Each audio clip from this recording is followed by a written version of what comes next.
Yeah, y'all know what it is, man. Day Party Podcast, man. Your host, Go Lucky, man. Look who I got in the motherfucking building, man. My motherfucking nigga, bro. Whoa. Nigga, introduce your motherfucking self, nigga. What's happening with it? It's your boy, you know, Cuddy Slim, a.k.a. Petty Kruger, a.k.a. the Beast of Beltline, Cuddication, the host of Cuddication and Kickback Podcast Show. Facts, I heard this nigga all this AKA shit. Hey. I got about 2-3 AKAs, but this nigga right here, the king of motherfucking AKA. Yeah, they gave me Petty Kruger, man. They gave me a Petty Kruger, man, last year. Facts. They gonna call me Petty Kruger, man, but Beast of Beltline, you know. Yeah, all Cuddy Slim, you know, it's a street name, rapper name, but everything just kind of folded in together, so. Facts. Hey, man, thanks for coming to the show, bro. You know what I'm saying? It's been a long time. We've been trying to, hey, y'all don't know, we've been trying to do this shit for about, what, 6-7 months now? Yeah, probably almost a year now, man. About a year. You know what I'm saying? Yeah, because you came on my show. See, I was season 2 on my show. Facts. And, it probably about a year and a half because I took a year off now. Facts. Y'all look that up, man. Cuddication Kickback Podcast. You know what I'm saying? Y'all see the episode, man. First of all, like I say, man, welcome to the show. Pleasure to be here, man. I've been dying. I made it, y'all. I'm at the day party, man. Hey. I made it to the day party. Hey. First of all, look at man. It's the only guest, I'm gonna put this on record. You're the only guest to come here to come with a bottle. This nigga bought the bottle. Y'all see it right here. We already pulled up. The kid, that's how we do it at the kickback, and that's how she do it at the day party. Facts. You gotta bring something, man. Don't just bring yourself. Facts. Hey, man, first of all, before we get started, man, for those that don't know, give them a little brief description. Tell them about where you from. I'm from Shreveport, Louisiana, man. You know, Northside, Cherokee Park. Facts. You know, Highland Park area. You know, Grimmy Drive. You know, North Market. You know, same part she from. Facts. Facts. Cooper Road family as well. Facts. I stayed a little time in Philadelphia. You know, that's my second home as well. So, Okay. you know, Northside, you know, Erie Avenue. Okay. Dolphin Street, all those streets up there in the North Side. So, yeah. Yeah. Let me ask you something. You got your own show, Kickback, Cuddication Kickback Podcast. How did you, first of all, I want to know, how did you get into podcasting? Podcasting, well, this is how I got into it, man. Because at first, I'm a rapper first. Right. And I was working on my second album back in the day, around about 2014. Right. I have an album out this on all platforms that I dropped in 2010 called Louisiana. Y'all heard say it one more time what it means. Louisiana. Alright, y'all make sure y'all look it up. Louisiana and Texas together is where I'm from and where I'm at. Facts. And I did me a little 2-year bid in prison. I came home, I started working on my second album, but things weren't panning out like I thought it should be when I got home. So right. I started, you know, watching I started sitting in the house a lot, and I was watching YouTube and stuff, and I'm watching all these shows like The Breakfast Club, I'm watching Vlad, Comeback Jack, rest in peace. Okay. My boy start the Star Report, start in the morning, my boy started Buck Wild. Right, he tried to start Buck Wild. My boy right there.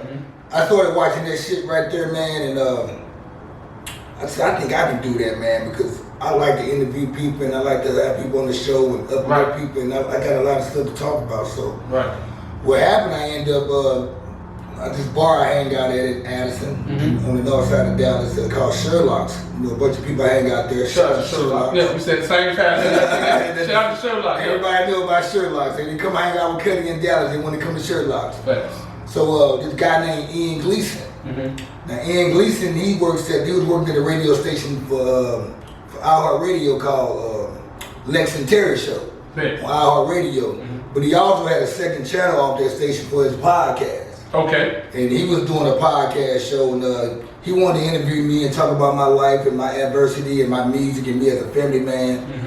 And at the same time, when he asked me to come up there, I was like, hey, yo, I want to do a podcast too. Me and my boy, we try to do a podcast. We can call it the Happy Hour. Facts. And this is right during the Olympics, and my boy who I was going to do the podcast with, he was in the Olympics. And, he's retired now. And when he came home, we was going to start the Happy Hour podcast. Okay. So what happened, we was meeting up with Ian, and Ian was like, won't y'all come on the show and see how we do it? And y'all can be guests, and then y'all like it, y'all go ahead and run with me. Right. So I said, right. On the job training. On the job training. Facts. So like October the 1st is my birthday. I went up there and I went up there as a guest on the Ian Gleason show, man. It was episode 69. It's on all the platforms as well. And I did it like it was second nature, man. From there, it was history. From there, I went back again as a guest. And the third time I went, man, I was like, what? I was the second mic out of 5 cast members. I was next to the end. I just kept on doing episodes every Saturday with Ian and built my repertoire. I built a fan base through Ian fans. You know, they started liking me. And these people right here, man, from all over the world and country. You know what I'm saying? So they started liking me. They knew when I was gonna be on the show because every time they would put a disclaimer on the show, they knew I was gonna be on there because I curse a lot. Facts. And so right. I got comfortable with the Ian Gleason show, man. I forgot about I was doing a podcast. And right. They praised it and paraded. Oh, he's gonna do a podcast soon, and sooner or later I became my podcast. I started my podcast like 7 months later, man. And that's how people they tripped out on me, man, because they laughed at me when I had said I was gonna do a podcast show. Or when I started podcasting, because they look at me as a podcaster. They look at me as a rapper. Street guy, you know, they like, you can't do no podcasting. Right, but you got a show to say though. Yeah, so like 7 months later, I'm into podcasting. One of my homegirls, this chick, she came to me, she said, "Cut, I gotta give it up to you, man. Everything that you said that you were gonna do, you've already done it." Facts. I said, you kept your foot on the pedal, and you ain't stopped since then. She said, "That scram, bitch, all that stuff you came out with, you got T-shirts and all that shit, this and that. You got a Scram Bitch Award. Merchandise. It's like everything, I made something out of it now, you know. So it was like that's how I got into podcasting, man. And I realized, man, I love doing that. Right. Cause on one of your shows, one of my homegirls, cause if you see, that's when I first got into podcast. Yeah. When you saw, shout out to Natalia Henry. Natalia Henry, yeah. She was live. Right. She was doing it. And I was just over there. She was like, "Yo, you got a lot of, you know a lot of shit. Like, come try this shit out with me." And that's what I said too. You know what I mean? When I see you jump on that podcast, right, I was happy. Right. Appreciate that, bro. Yeah. I know you as a rapper. You know what I'm saying? Yeah. So it was like, we got the same similar story because it was kind of second nature. And then when she went on your show, I saw her. I was like, "Yo, that's what's up." You know what I'm saying? And here our avenues is today. I want to switch it up right quick. What's your first of all, we're in the middle of a pandemic. You know what I'm saying? I want to get your statement on that right now. Well, not your statement, but how you feel about the pandemic right now. I mean, at first when it first happened, I was just like everybody else, man. Like this is something the government they up to, man. They try to stick us with something. It's the way to control us. And then when you start seeing all the deaths happen, right, you got real. And when it hit home, you got homeboys who got parents that passed away, or cousins that passed away. It got really real. It really got real to me once they had laid me off of my job. Right. I got a day job too. I had to attend. Besides, doing podcasting. But when they laid me up, but what I will say this though, before I get the pandemic, it made us utilize our time the way we're supposed to utilize it. Right. It made me very creative. Take advantage of every opportunity that I have, which I've been doing. But the way I feel, what I hate about it is that you got some people that's saying wear a mask, and you got people that's not wearing a mask. But my whole thing about it, I feel like you can get the virus even if you don't have it, even if you do have a mask. That's not a prevention. I mean, that's for the people who got it. I think they won't give it to you. Right. So I mean, I feel like me, I'm a knock on wood. I've been around here. I've been in Walmarts and everywhere. I don't be around that many people, but I be out. And I was complying about things anyway. I wash my hands before it. Anyway, yeah, I got you there. Before and after I take a piss. See, people don't do that. People used to trip on me. Say, man, why you wash your hands before you go piss? I said, because I just got you holding this glass. I just gave this girl a hug. She might be sweaty as fuck. This and that and the other, my cell phone.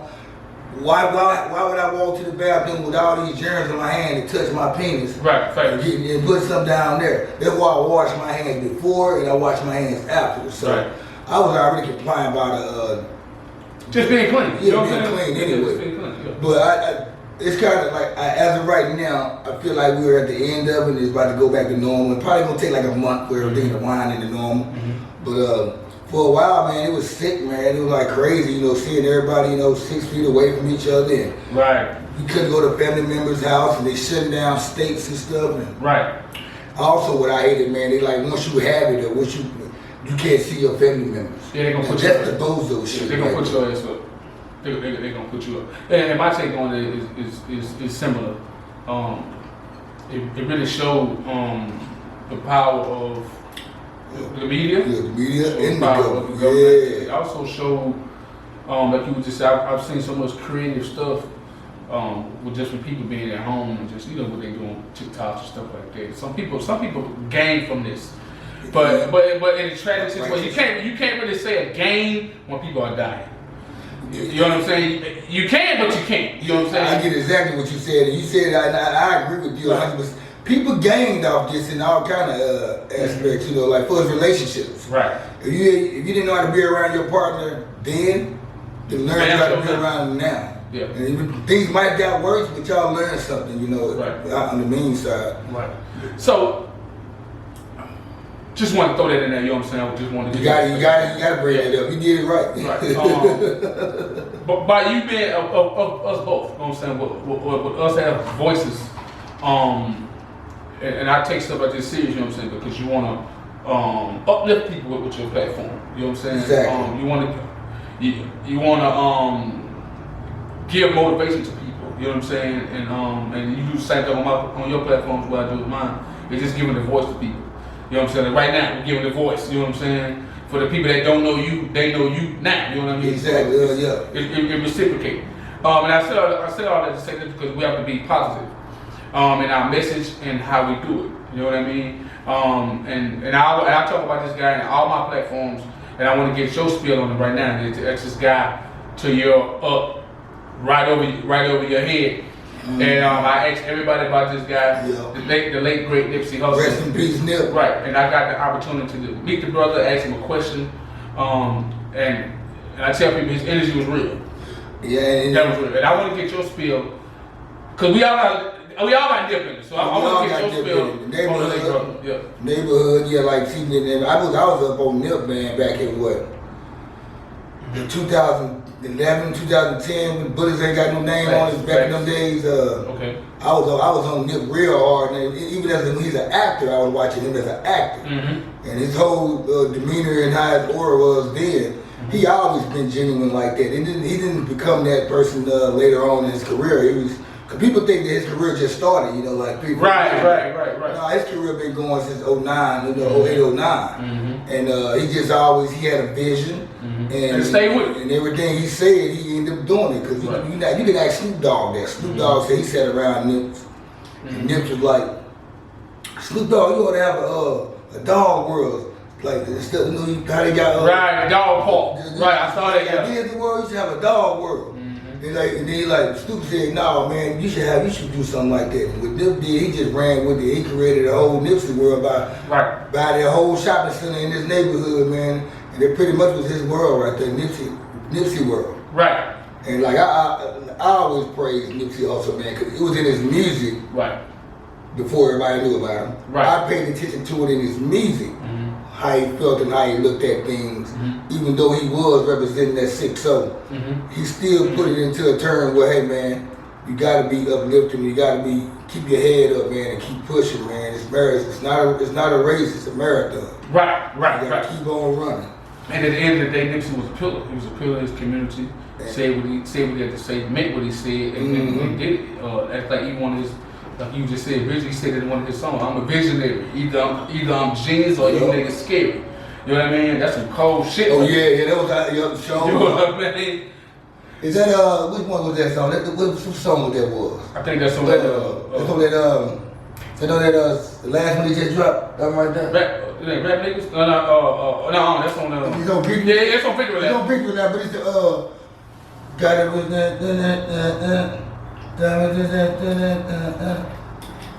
I'm a cold nigga. I forgot how it go, but anyway. Yeah, but I know what song you talking about though. But yeah, That's one with him and Stacey Barth on that bill. Yeah. Victory Lap. It was Victory Lap. Yeah, his name was Victory Lap. Yeah. Hey y'all, we so bold. Yeah. That's the name of him and Stacey Barth. Yeah. You know what? That's my favorite song off that album. Let's go. And No Days Off on Crenshaw album was my favorite. No Days Off and Victory Lap on Victory Lap. And I want to give a shout out to my homeboy Mr. Lee for doing Blue Laces. Shout out to Mr. Lee 713, baby. Yeah, Mr. Lee did that. I was there when he did the track actually in the studio. I was there right there off Forest Lane, C35. That's my boy. Shout out to Mr. Lee, man. Come to the day party, Mr. Lee. Yes, sir. So let me see. Let me ask you something. What platform do you watch to gain by you being a podcaster? Is there anybody that you look up to? Just for example, like Charlamagne or Bad or Ebro? I look up to Star. Troy Terran. Okay. I'm why he's OG. He's he's in his 50s, but he started off on MTV, the Star and Buck Wild show. He was at Hot 97. Star, he got a lot of things going on. You ever get a chance to listen to him? Go to his channel, the Star Report. He go live every night at 9. Sometimes he do the Star in the morning, and that's who I really look up to because he has the same. He's the objective perspective. Gotcha. And I'm the same way because we don't take no sides. We not biased. Straight down the middle. I call things the way they are, man. And just because I grew up with somebody and if I lay in the house with them, doesn't mean I'm supposed to agree with everything they say or how they look at it. That's what people say. Y'all need to pay attention to that. It's called an objective perspective. Right. You already say, just because you my dog, and you can be dead wrong, I'm not just going to agree with you. But you dead wrong, I'm going to say, no, you ain't do that. Yeah, and I go by the thing EIF. Everyone is food. Facts. Anybody can get it, man. I want somebody to check me too if I'm wrong. I call it, but what my show called Cuttication, man. It's education, information, and medication coming from cutting. Facts. That's real shit. And that's why I call it Cuttication. That was all planted in my music back in the day when I used to always yell in my rap songs. Facts. And then I just made it Cuttication, the Kickback Podcast Show, because just in case it's a million Kickback Podcast Show, it's not Cuttication though. There you go. So, just still on this media topic, I've learned, I study people as well. Now I do like Joe Budden, and I like. Yes, shout out to Joe Budden. He one of the people who I really respect. Comeback Jack. I like Vlad the way he do his things, but people get mad at Vlad, but people they go in there incriminating themselves. Right. And as a journalist, because that's what we are. Right. We gonna ask questions to push the button to get out there to get the views up. It's your question. It's your part on how you want to handle it. Right. And I'm glad you said that because I've learned, because it's a lot of new media personnel out here, and I don't know if you're familiar with the Fort Worth rap area. It's a lot of beef over there. Yeah, I like it. It's a lot of guys. I like Bugatti Casino. Yeah, shout out to Bugatti. He's in my top 5 in DF Dub, by the way. Right. And there's a lot of media guys that be able to do them interviews, and this guy named Toon. Shout out to Toon.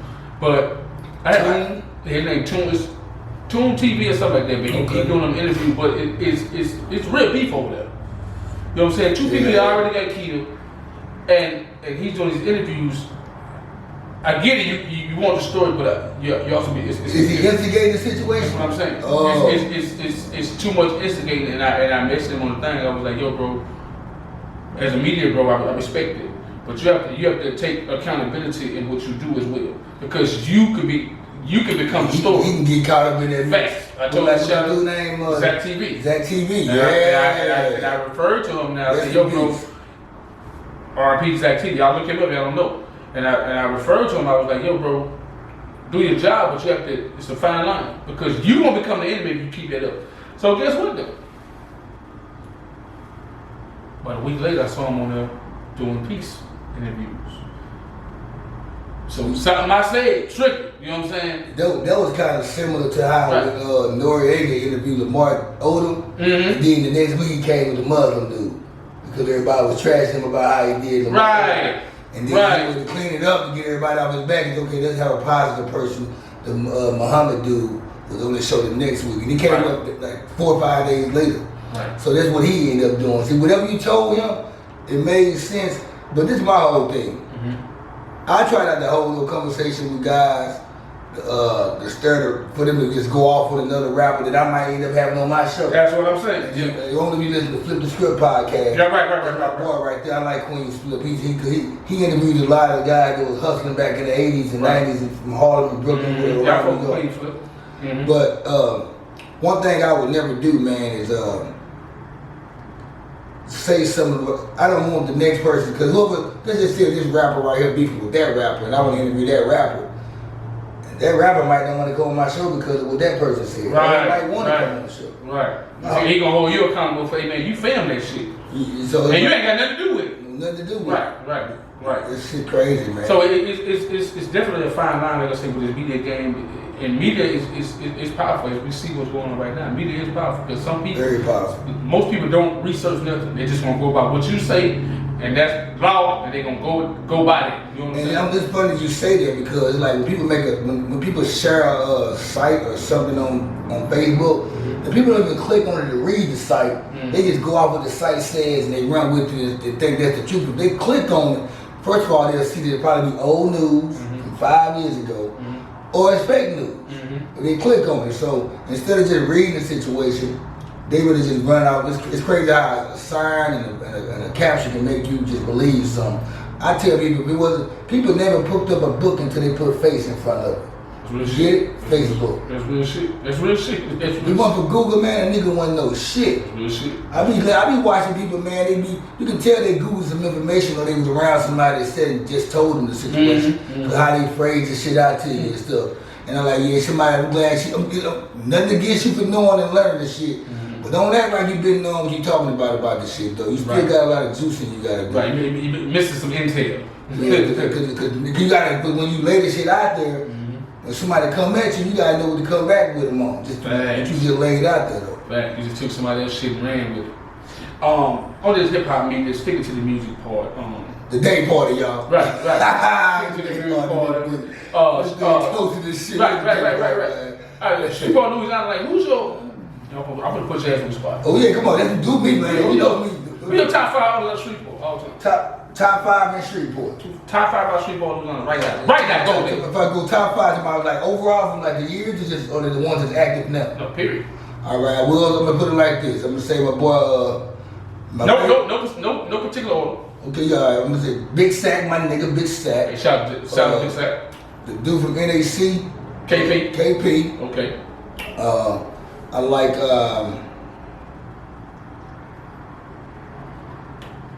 what's the dude name? Big Papa, my boy, hold on, my bad. My boy BA from the hill, 1100 block, Fannin Street. Big Papa.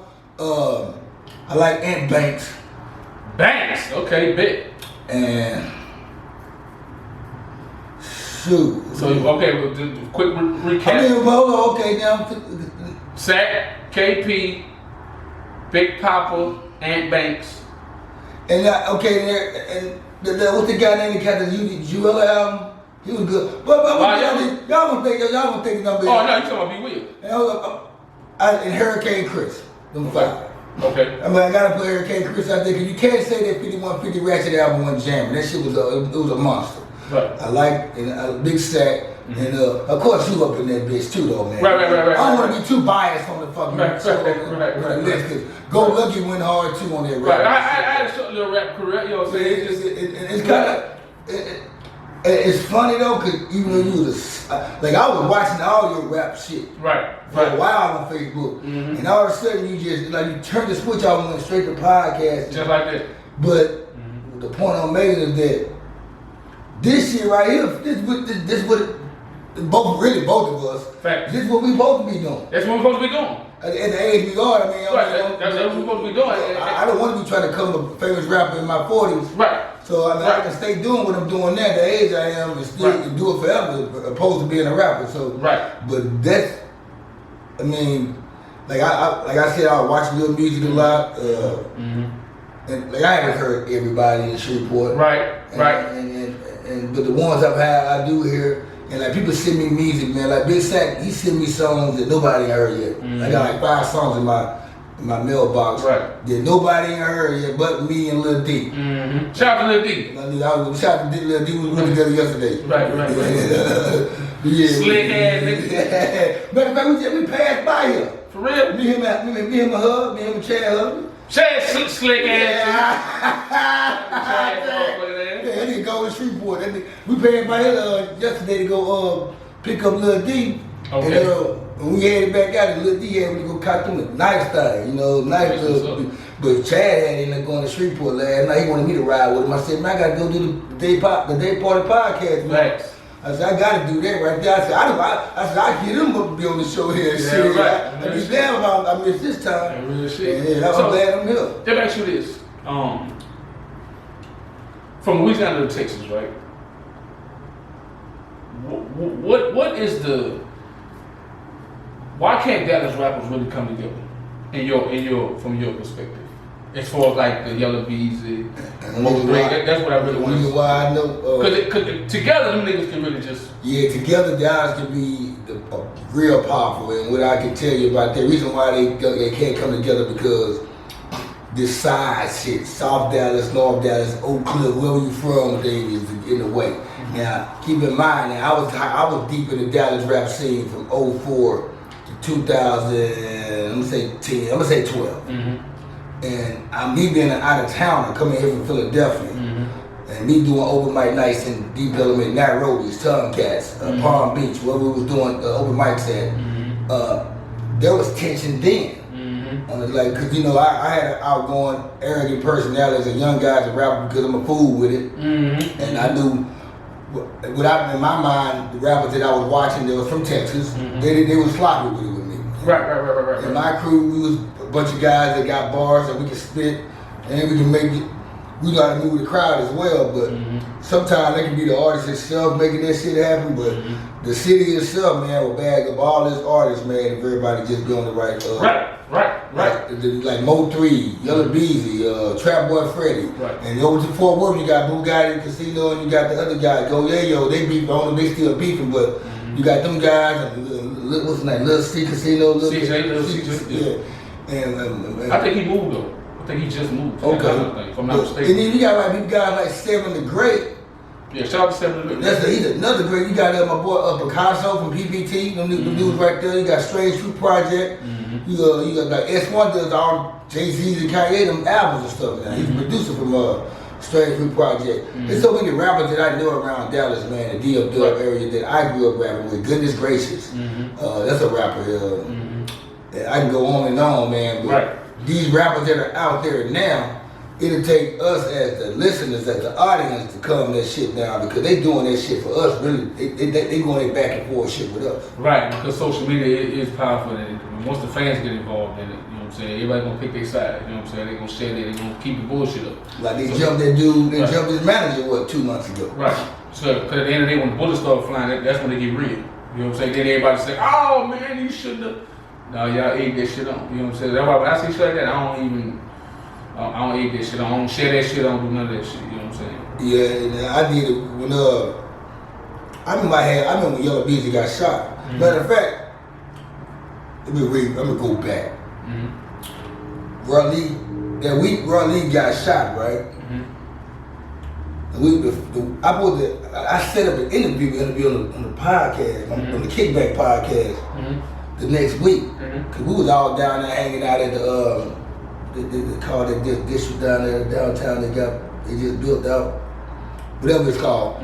Anyway, we were down there. We was chopping up, talking, and I don't know if he was twisted or lifted, but he was the whole time. All he wanted to do was just talk noise about, you know, YB, you know. And I ain't want to be on camera with all that though, because I'm a mediator, and I don't want to be the one that like I'm on the side or something. Definitely. And then when the situation occurred, you know, I'm like, damn, cousin got shot.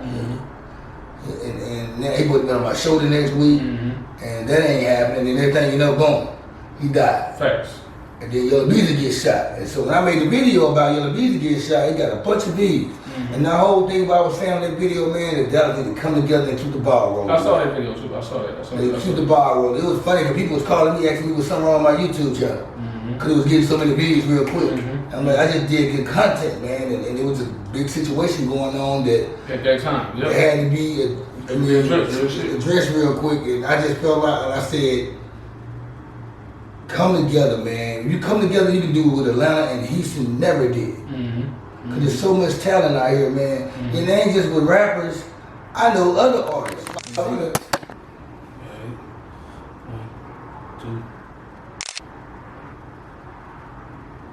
Two.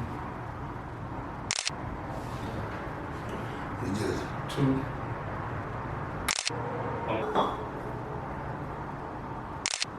That's how I started paying attention to you. When you and Goody was putting out that shit. Right. I just watched you. Say, man.